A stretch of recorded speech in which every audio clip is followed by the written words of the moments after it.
Bueno, vamos a comenzar la clase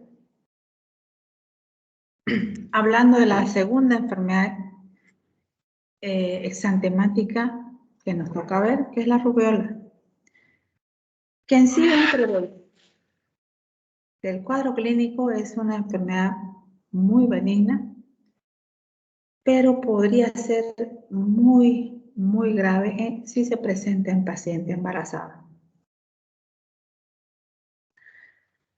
La etiología está producida por un virus que fue aislado por Parma y Weller.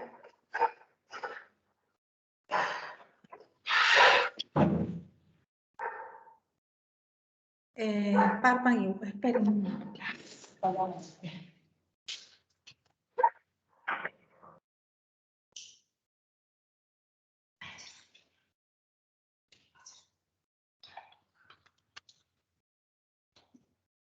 Es un virus de la familia de los togavirus, es el género rubivirus, que también tiene una cadena de ARN con un solo tipo antigénico, por eso también hace fácil su control.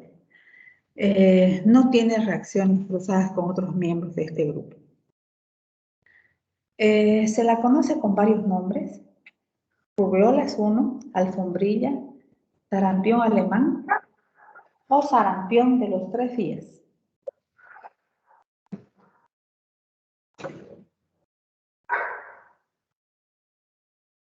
Es de la familia Togaviridae, género rubivirus.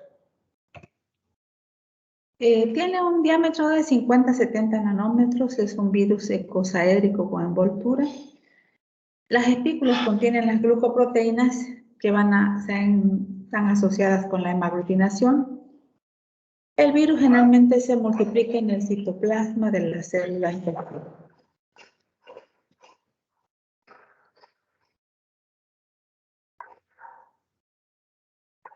La rubiola es una enfermedad infecciosa transmisible de evolución generalmente benigna. Los efectos más dañinos se pueden producir en el feto si la infección ocurre durante el primer trimestre del embarazo. El reservorio de esta enfermedad es el ser humano y la infección se transmite también por vía aérea, o sea, por las gotículas de saliva que emite el paciente al hablar, toser, también secreciones de las vías nasales y de la faringe. El periodo de incubación es asintomático, dura más o menos de 14 a 21 días. El periodo de invasión es muy corto, 24 a 36 horas. Muchas veces es el exantema el que abre el cuadro y pasando inadvertido. Si se presenta, puede aparecer un síndrome febril acompañado de malestar general, mialgias, atralgias, quebrantamiento general, anorexia y algunos trastornos respiratorios tipo catarral, pero es muy raro que aparezca un periodo prolongado. El periodo de estado clínico se caracteriza por la presencia de exantema, que va a la par de la adenopatía generalizada. Todo el sistema ganglionar se ve afectado, todos los ganglios están aumentados de tamaño. Y el exantema aparece en la cara como una congestión facial intensa, porque si bien el exantema es puntiforme, en algunas zonas, especialmente en la cara, parece que hubiera confluencia de varios puntos y hacen como si tuvieran manchas rojas grandes.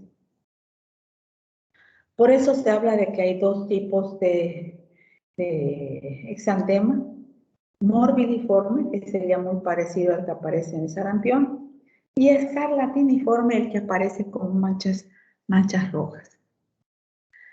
El infarto ganglionar o la inflamación ganglionar es precoz y a esa adenopatía generalizada también se la conoce como signo de Teodor, especialmente si hablamos de los ganglios suboccipitales, que son ligeramente dolorosos. Eso es a lo que me refería. Si ustedes se fijan en el cuerpo de este niño, hay pápulas aisladas, que sería el tipo de exantema morbidiforme, Y estas manchas rojas son conglomerados de exantema, que sería el tipo de exantema escarlatiniforme. La adenopatía puede haberse iniciado incluso una semana antes de que aparezca el exantema y persiste por más de un mes, porque así como demora un poquito en aparecer o inflamarse, demora aún más en retomar el tamaño normal.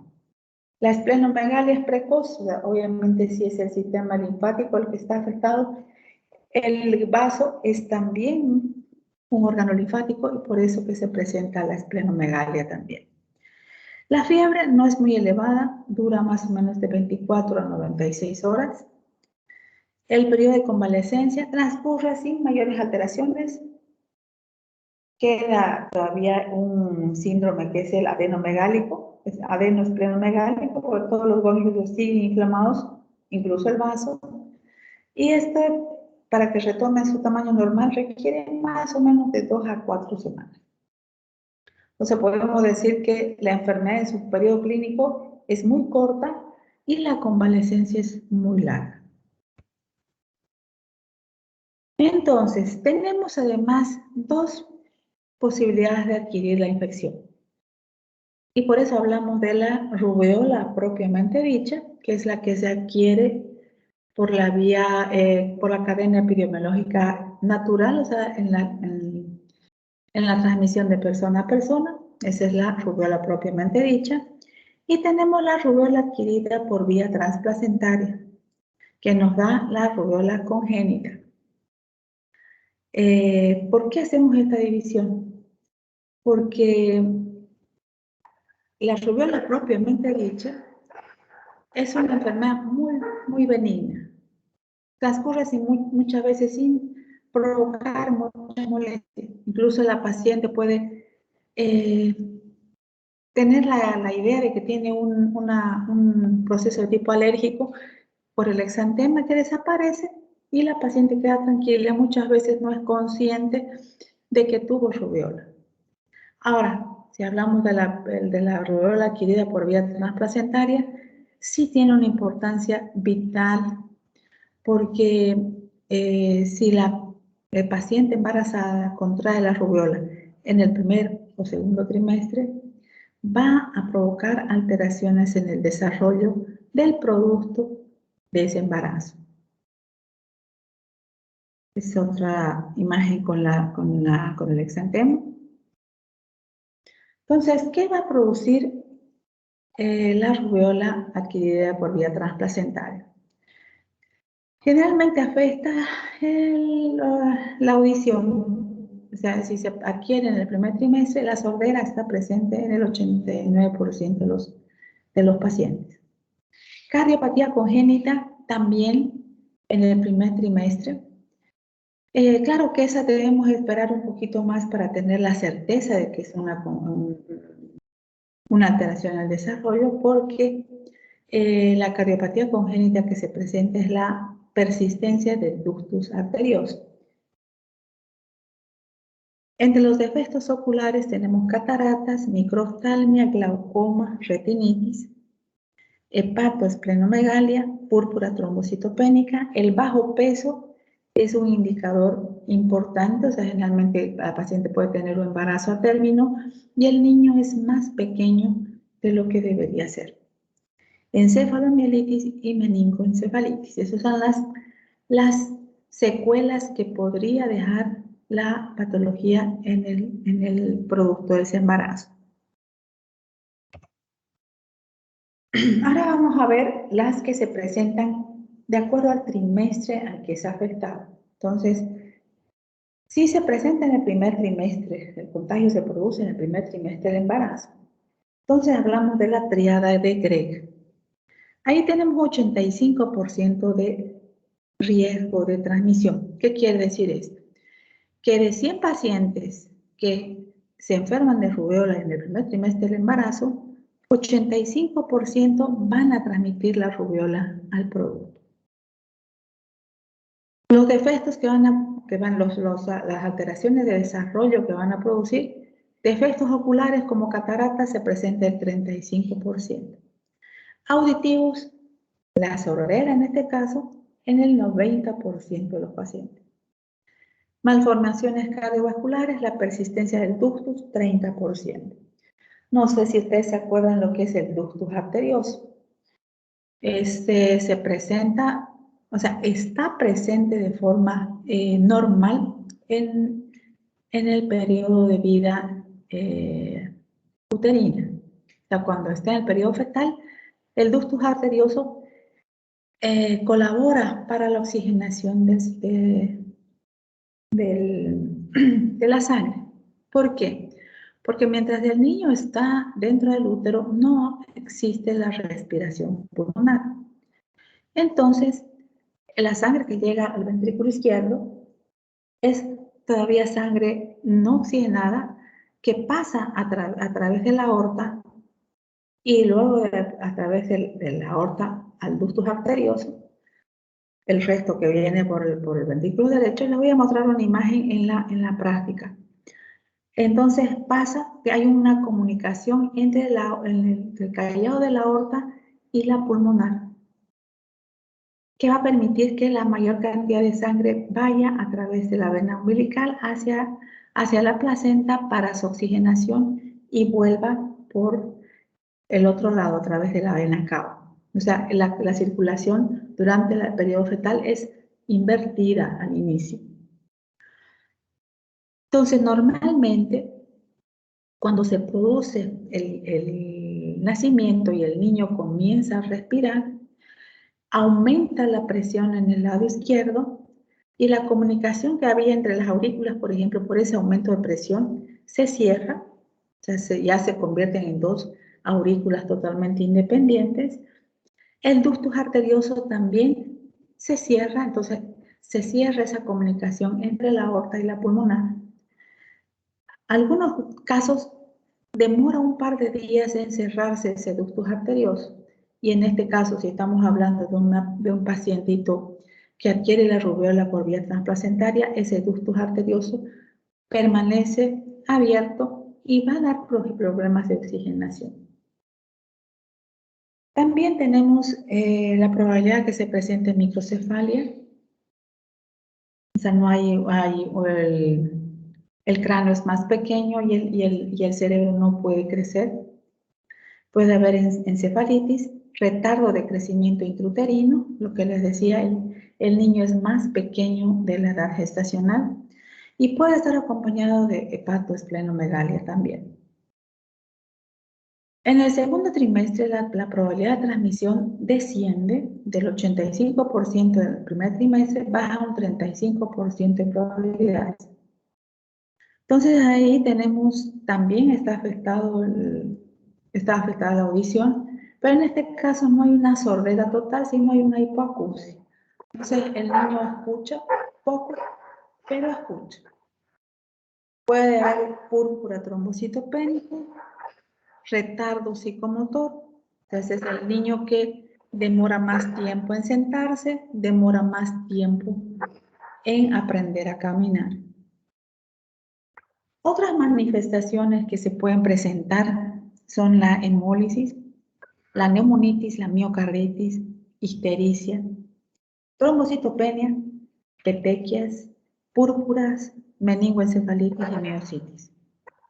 Entre las alteraciones permanentes, ya habíamos hablado de la triada de Gregg, y entre las tardías tenemos síndrome de Addison, el queratocono. El queratocono, por ejemplo, es un abombamiento que se produce en la córnea, que si no se corrige, que esa es la corrección, puede ser quirúrgica, si no se corrige, el niño puede quedar ciego, o sea, el campo visual se va cortando hasta que finalmente pierde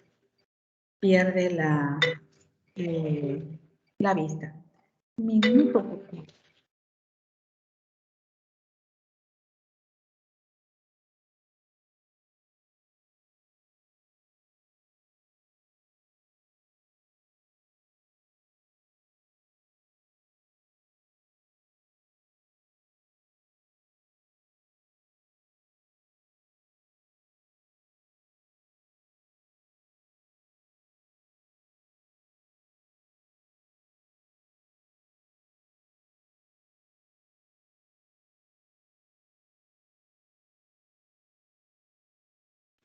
Entonces, como les decía, se puede producir una pérdida total de la visión.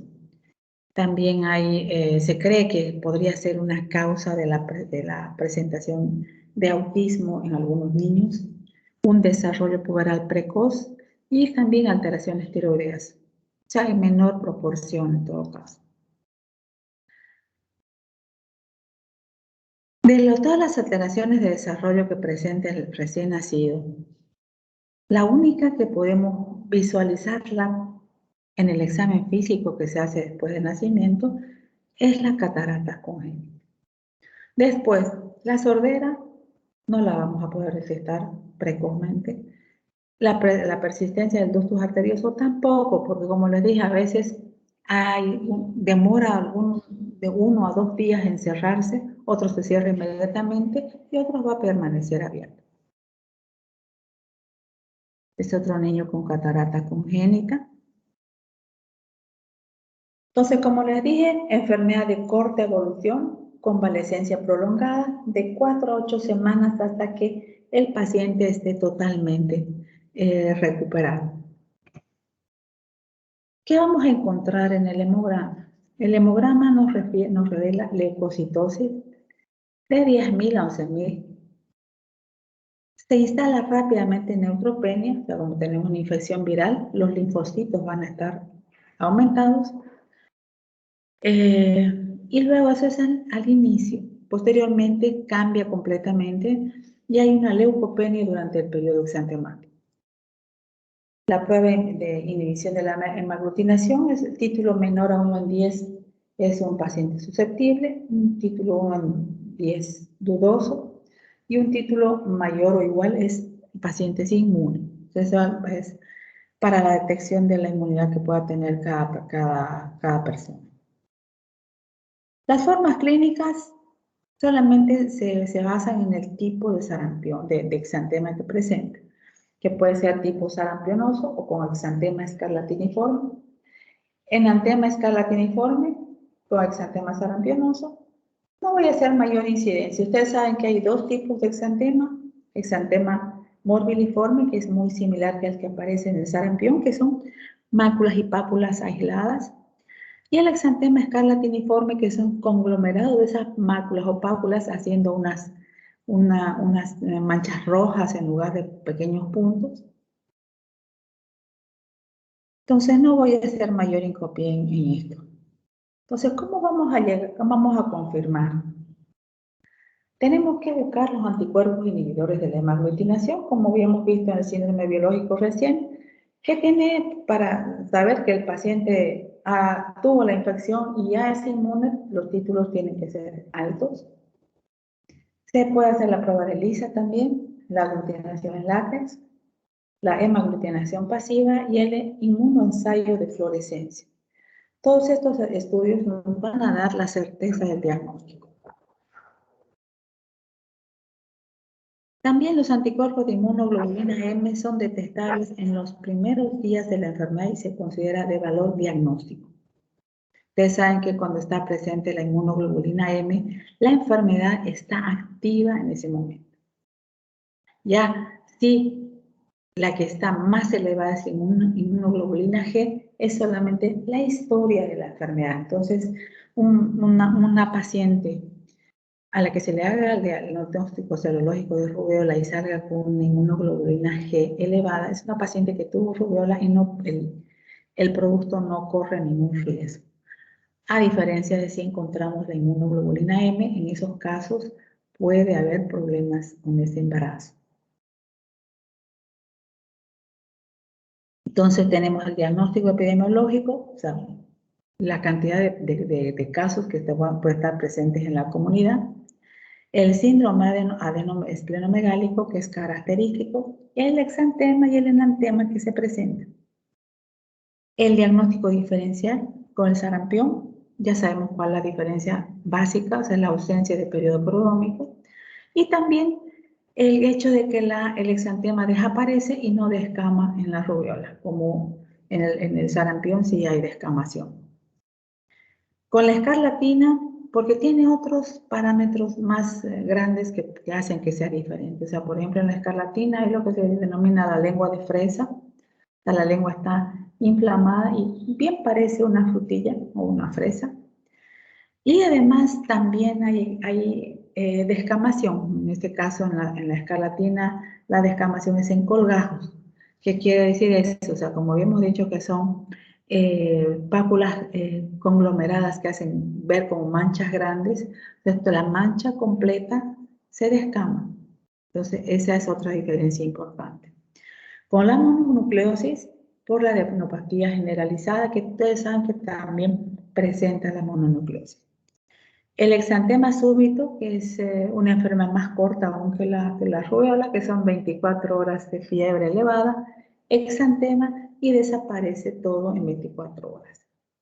Las sudaminas y eritemas mixtos, lo que comúnmente acá la sudamina conocemos como PITAI, que es la reacción de la piel en los niños que se presenta por acción del sudor y el calor. Entonces, presenta todo un sarpullido que puede afectar todo el cuerpo y es muy prodigioso también.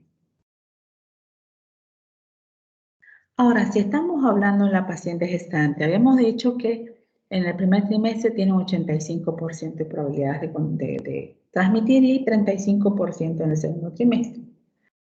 Entonces, toda paciente con embarazo confirmado, toda paciente que haya tenido contacto con pacientes con rubéola, o toda mujer embarazada que refiere un rash cutáneo similar a un cuadro tipo alérgico, debe ser investigada. En el recién nacido vamos a buscar la inmunoglobulina M, especialmente en aquellos niños que son más pequeños que la edad gestacional, o sea, cuando hay retardo de crecimiento intrauterino. Y además, considerando la presencia de la enfermedad que entra en el síndrome de Torch, el síndrome de Torch abarca varias enfermedades que producen alteraciones de desarrollo durante el embarazo, como la toxoplasmosis, la rubéola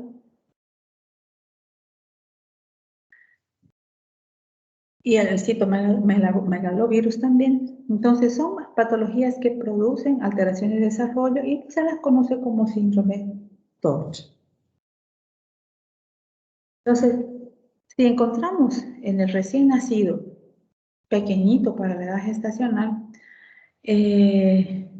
la inmunoglobulina M, podemos estar con la certeza de que ese niño adquirió la rubéola durante el embarazo. Y si es la inmunoglobulina G, pueden ser solamente las defensas que la madre ya le haya pasado durante el embarazo a través de la placenta que hacen que ese niño se defienda. Eso no es que el que tenga la inmunoglobulina G, no quiere decir que él haya tenido la enfermedad, sino es la memoria de la enfermedad de su madre que está reflejada en él y que lo defiende durante el primer año de vida. El tratamiento es sintomático. La paciente tiene que estar en reposo o el paciente tiene que estar en reposo, especialmente por la esplenomegalia, que sabemos que corre un riesgo de producir la ruptura del vaso si efectúa alguna actividad que sea muy brusca. Tiene que estar sin fiebre y la alimentación es completamente normal. Entonces, al ser una enfermedad contagiosa, aún con sintomatología subclínica, es menos contagiosa que el sarampión, eso que yo les había dicho ayer. El periodo de incubación es de 18 días. Se toma término medio entre 12 y 23 días. El virus, ya habíamos dicho que entra por vía respiratoria, o sea, se va a salir en las gotículas de saliva y va a ser inhalada por el huésped susceptible. Entonces, infecta primero el aparato respiratorio y luego por vías sanguíneas se disemina a todos los órganos linfáticos del cuerpo de ese paciente. Es una patología que es más frecuente en la época en la que estamos entrando, que es la primavera, aunque podría presentarse durante todo el año. El único reservorio es el ser humano. Está presente especialmente en niños de 2 a 6 años. La tasa de presentación es 2 a 14 más o menos.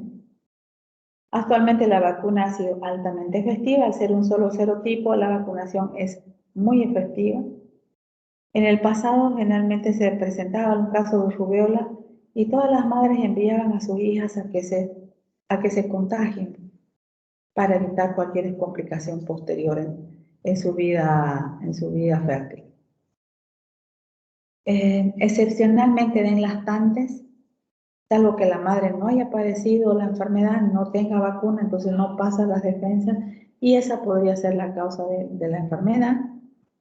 No hay predilección por sexo, afecta tanto hombres como mujeres de igual manera. Y la forma de transmisión, ya dijimos, gotitas orales y por vía transplacentaria. El periodo de máxima contagiosidad es 5 días antes y 6 días después de la aparición del exantema. Entonces, como le dije, una enfermedad menos contagiosa que el sarampión. Y la profilaxis es la triple viral, o sea, la vacunación masiva en la infancia, con un refuerzo en la adolescencia. Se vacuna a toda mujer en edad fértil, si es que no hubiera tenido la vacuna en la niñez. La mujer embarazada tiene que evitar tener contacto con estos pacientes. Obviamente, por ejemplo, una persona que trabaja con niños, una maestra de preescolar o un médico pediatra también está en contacto con sus pacientes, tiene que tener la vacuna para evitar las complicaciones que podrían presentarse. Aislamiento de todo recién nacido con enfermedad congénita, porque también es contagiosa al momento del nacimiento. Entonces, esa es la primera parte de hoy, porque al E1 le había dicho solamente que íbamos a hacer rubiola, pero considerando que los exámenes se acercan, teníamos un tema apenas avanzado. Entonces, hoy día vamos a hacer 2. Dime, Ronimar. Doctora, disculpe, ¿podría explicar otra vez la parte morbiliforme, por favor? El exantema morbiliforme son pequeñas máculas y pápulas aisladas, o sea, va a estar una acá, otra más allá, están separadas. Y la escarlatiniforme son esas mismas pápulas, pero en lugar de estar aisladas, están agrupadas. Como así es una reunión de pápulas y de lejos tú no la ves con una pápula aislada, sino con una gran mancha. No sé si me dejo entender.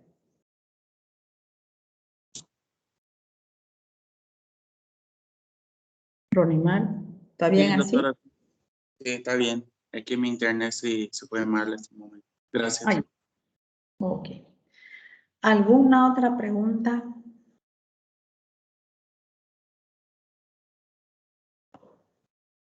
Entonces vamos a pasar al otro tema que les había comunicado que íbamos a hacer hoy, que es fiebre amarilla. Pues los 2 temas son relativamente cortos, así que nos da tiempo.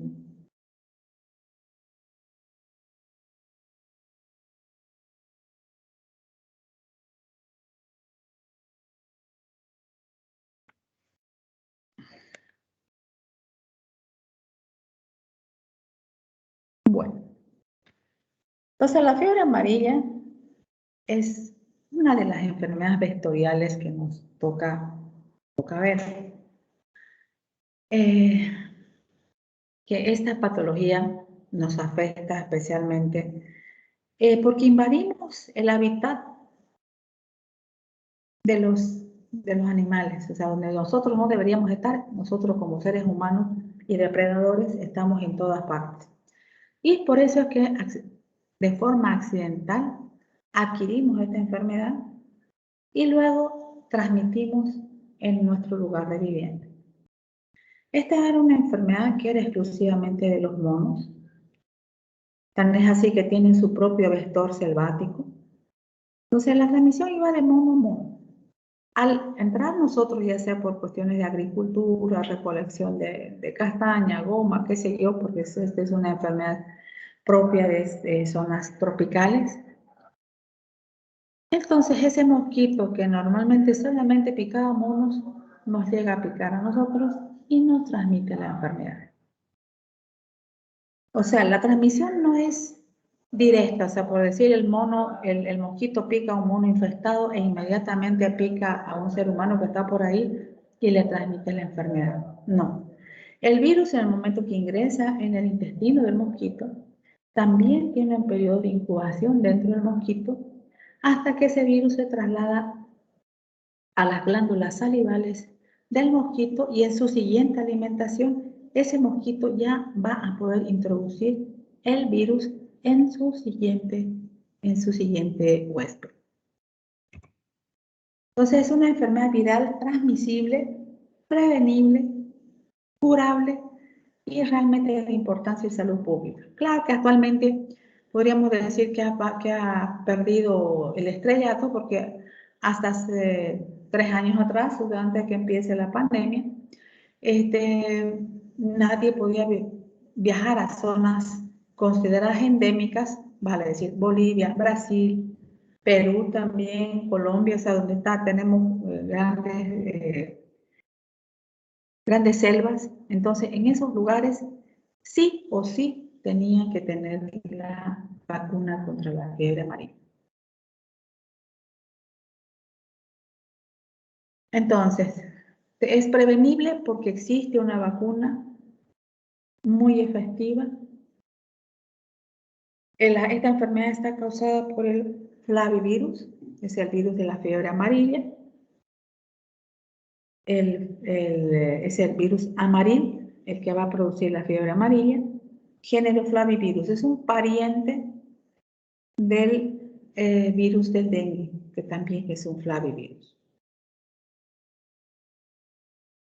Está transmitida, o sea, tiene 2 vectores en su patógeno. Tenemos en el mosquito selvático, que es el género Aedaemogus, y el mosquito urbano, que sería el Aedes aegypti, que es el mosquito más versátil que conocemos, porque transmite la fiebre amarilla, transmite el dengue, transmite Zika, transmite chikungunya. Yo creo que si llega alguna otra enfermedad, también va a ser el vector principal. Los Aedes aegypti son hallados hasta a 2.200 metros sobre el nivel del mar, en zonas tropicales de América y África. Claro que en América tenemos el Aedes aegypti y en el África es el Aedes albopictus. Entonces, tenemos que conocer a nuestro vector. Tenemos que conocer a nuestro vector. En la imagen de la izquierda tenemos a la Aedaemogus, que tiene manchitas rojas en el cuerpo. Y el Aedes aegypti, que tiene manchitas blancas en el cuerpo y en las patitas. O sea, obviamente es porque podemos verlo en fotos y demás, pero generalmente si a uno le está picando el mosquito, no se está fijando si tiene manchitas rojas, amarillas o verdes, ¿no es cierto? Lo que sí es claro, especialmente el Aedes aegypti, es un mosquito que no es tímido, o sea, no es el mosquito que espera que no haya luz para picar, o sea, él pica a cualquier hora del día.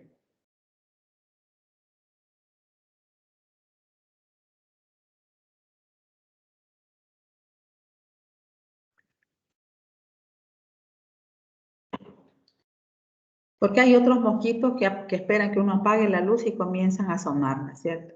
En el Aedes aegypti no. El agente etiológico, como les dije, el virus de la fiebre amarilla es un flavivirus, el virus amarillo.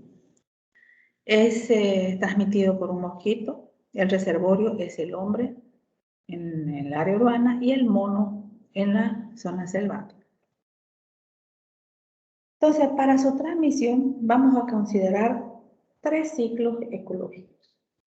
El ciclo ecológico rural o fiebre amarilla rural, el ciclo ecológico urbano y el ciclo ecológico selvático o fiebre amarilla selvática. Entonces vamos a ilustrarnos con la imagen que hay acá. El ciclo selvático, por ejemplo, está dado, o sea, el transmisor en el ciclo selvático es el mosquito Haemophilus. Por la transmisión, como ven ustedes en la imagen, la transmisión va a ser de mono a mono. Vector Haemophilus. Entra el ser humano a la zona, al hábitat de los monos, y ese mosquito Haemophilus pica al ser humano. Ese es el ciclo de fiebre amarilla rural. O sea, está en área rural el ser humano, el mosquito es el Haemophilus. Esa persona infestada vuelve a su lugar de vivienda en zona urbana y es picado por un mosquito Aedes aegypti. El mosquito Aedes aegypti adquiere el virus que está portando ese ser humano infestado, pica a un nuevo ser humano y transmite la enfermedad. Entonces, en el área rural, el vector es el Aedes aegypti. En la zona selvática y rural es el Haemophilus. Transmisión de mono a hombre y hombre a hombre son de género Aedes en África y del género Haemophilus en América. La fiebre amarilla urbana, transmisión de persona a persona a través de la picadura de Aedes, actualmente poco frecuente en América. O sea, realmente hace bastante tiempo que no tenemos epidemias de fiebre amarilla. Eso también se debe mucho a la vacunación estricta que se ha realizado en la población. Y la fiebre amarilla selvática, como ya les había dicho, la transmisión de mono a mono. Esta es predominante en Sudamérica y el vector es el Haemophilus. ¿Para qué características epidemiológicas tiene? ¿Cuánto es el periodo de incubación? En el hombre, de 3 a 6 días. En el mosquito, 10 días. Entonces vamos a suponer que una persona que ha sido picada por un mosquito infectado con el virus de la fiebre amarilla, en 6 días puede comenzar a tener sintomatología. Para que aparezca un nuevo caso, suponiendo que ese hombre infectado es picado por otro mosquito, más o menos término medio entre la aparición del primer caso de fiebre amarilla, tendríamos que tener más o menos 2 semanas para la aparición del segundo caso. El periodo de transmisibilidad, el enfermo contamina al mosquito desde poco antes de iniciar la fiebre y durante los primeros 5 días de la enfermedad, de donde el virus está en la sangre, entonces está en la viremia y obviamente es factible de que sea extraído por el mosquito y disemine la enfermedad. La susceptibilidad, generalmente se dice que es más susceptible la gente migrante. O sea, ustedes se van a dar cuenta, personas que no habitan naturalmente en la zona tropical, llegan y los mosquitos los tratan muy bien, o sea, los pican completamente, son los pacientes que tienen ronchas por todas partes. Los habitantes del lugar, no es que no les piquen los mosquitos, les pican también, pero no causa esa misma reacción que causa en las personas ajenas al hábitat natural.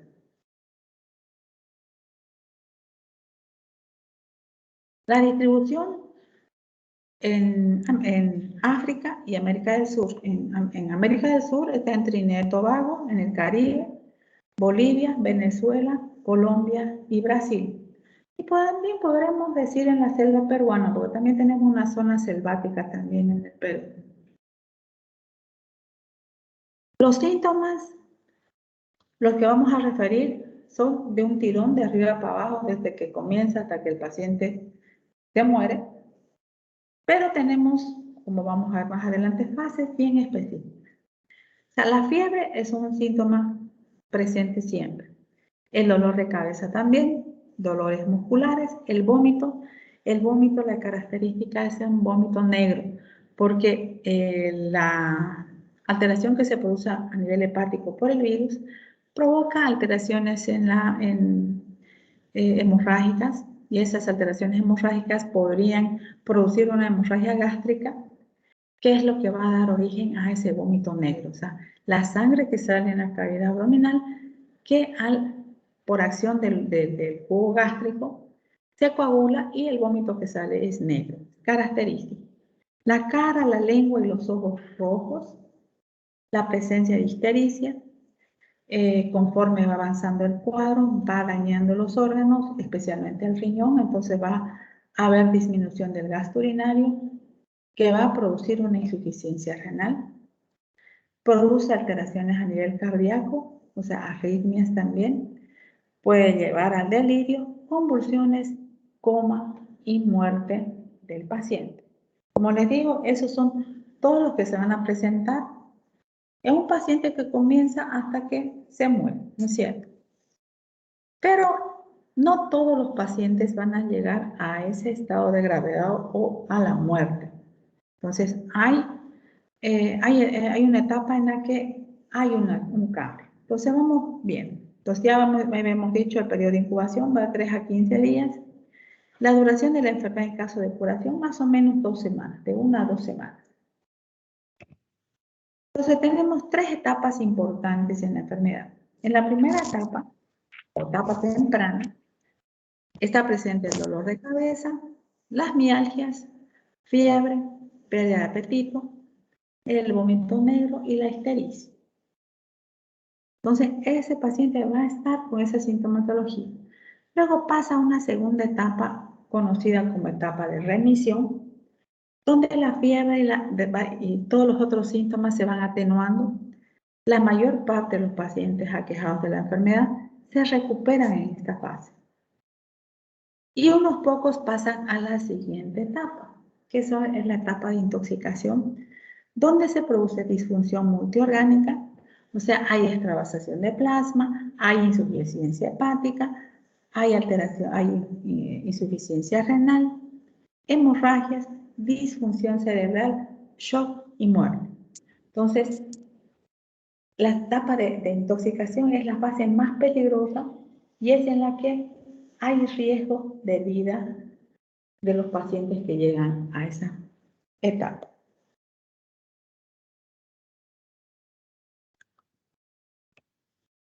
El diagnóstico puede ser dado a veces por un viaje o por un viaje a una zona endémica de la enfermedad y no ser portador de la vacuna. Que podría ser el primer paso. El segundo paso es hacer una serología, una inhibición de la hemaglutinación. Se puede hacer ELISA para la detección de inmunoglobulina M e inmunoglobulina G, fijación de complemento.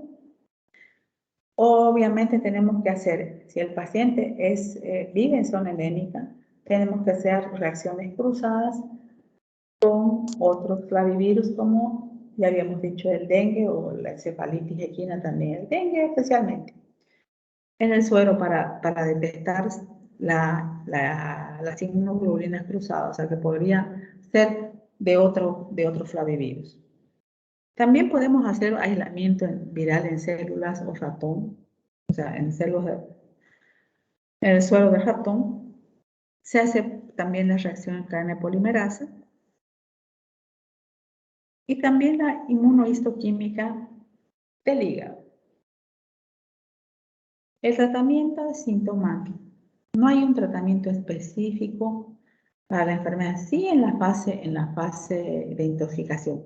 Pero en la primera fase, el tratamiento es sintomático, mantener al paciente sin fiebre, considerando las características de los antitérmicos. Paracetamol no sería el medicamento de elección, podría ser el metamizol o dipirona para bajar la fiebre.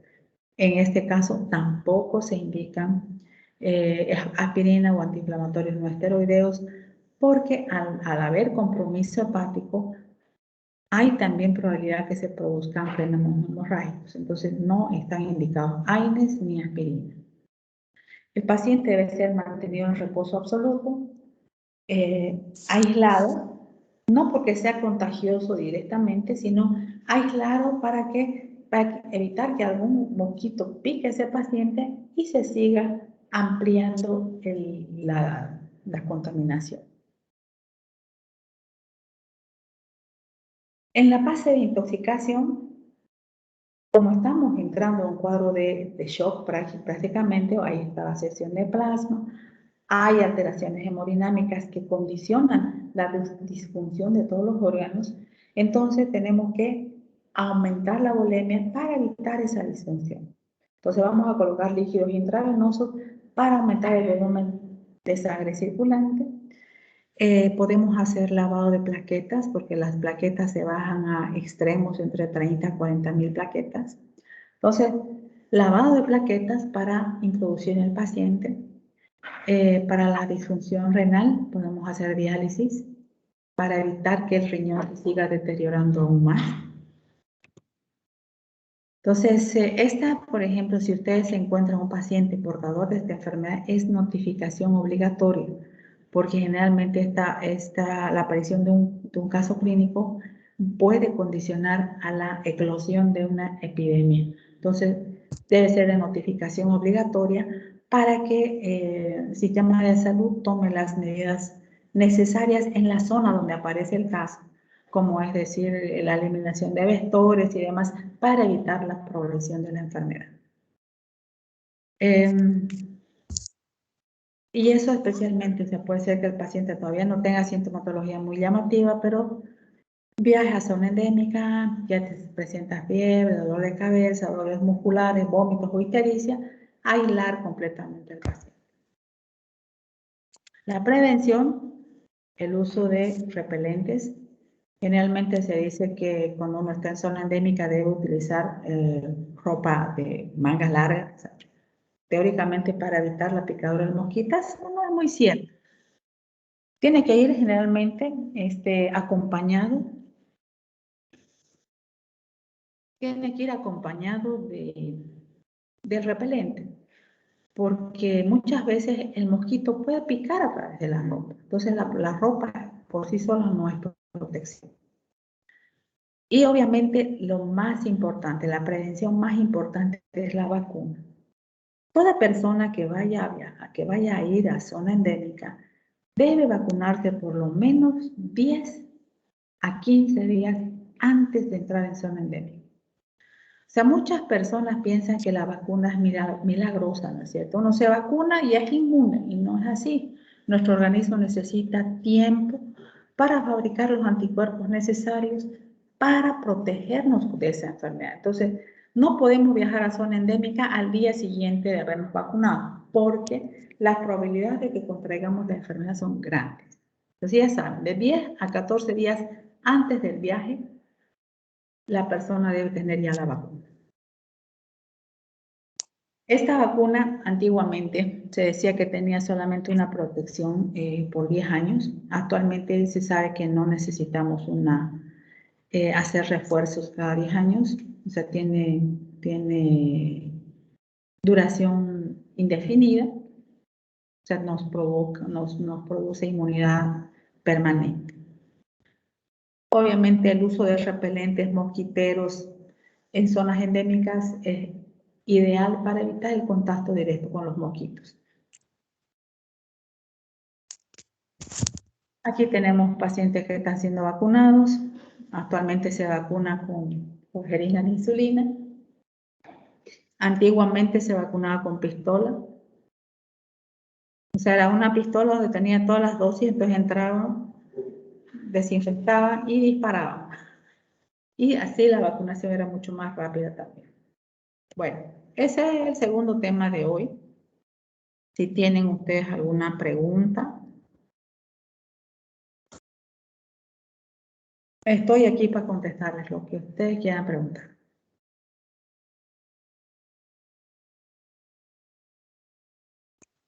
Yo, doctora, una pregunta. Dijo que el vómito era negro. ¿A causa de qué era eso? Esa parte no escuché bien.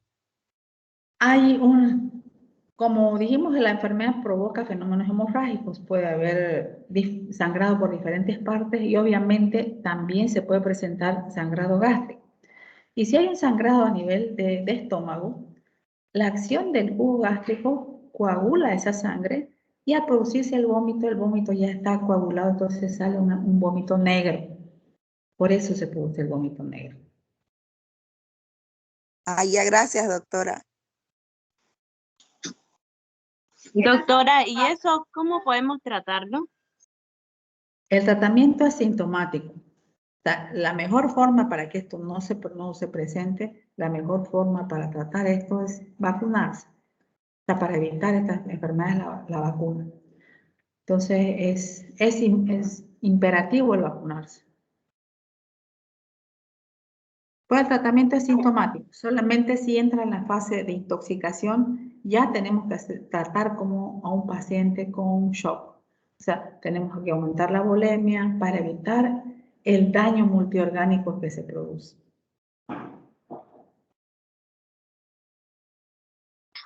Muy bien.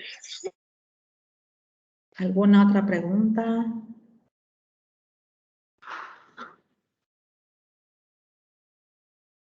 Doutora, Dime.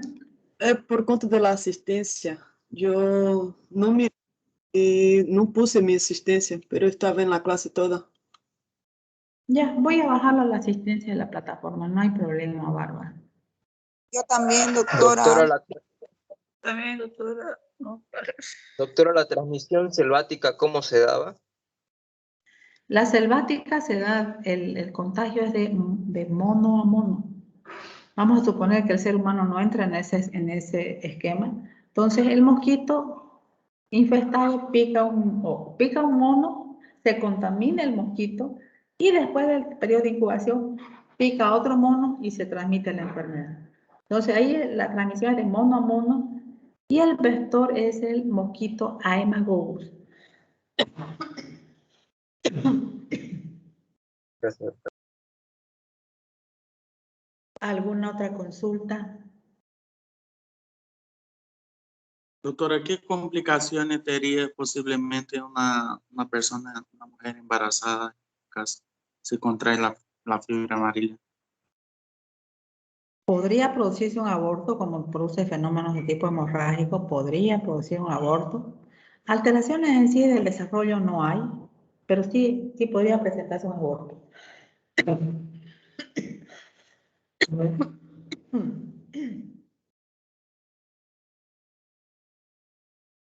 Gracias, doctora.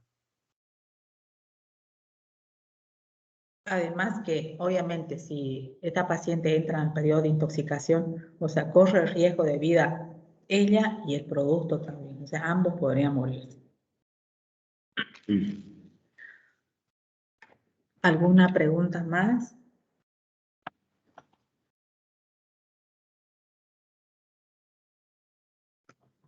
Bueno, entonces vamos a hacer una cosa. Gracias. Para la semana siguiente, o sea, para el próximo sábado, vamos a hacer, como habíamos visto aquí en la carta descriptiva, nos toca, a ver, vamos a aumentar un poquito el zoom.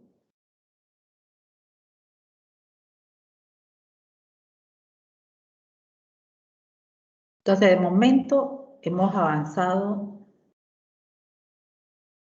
sarampión, rubéola y fiebre amarilla. Son 3 temas que hemos avanzado. La semana que viene, que sería el 25, estaríamos avanzando Zika y chikungunya. Con suerte, el examen puede ser que lo programe para el 9 de septiembre. Entonces, el 2 podríamos estar haciendo dengue clásico y dengue hemorrágico. Vamos a ver. Todo depende de cómo sale la programación. Pero de momento, para la próxima semana, vamos a hacer Zika y chikungunya. ¿Ya? Ya, doctora. Bueno, entonces nos vemos la próxima semana en la práctica. Les voy a llevar nuevos casos clínicos.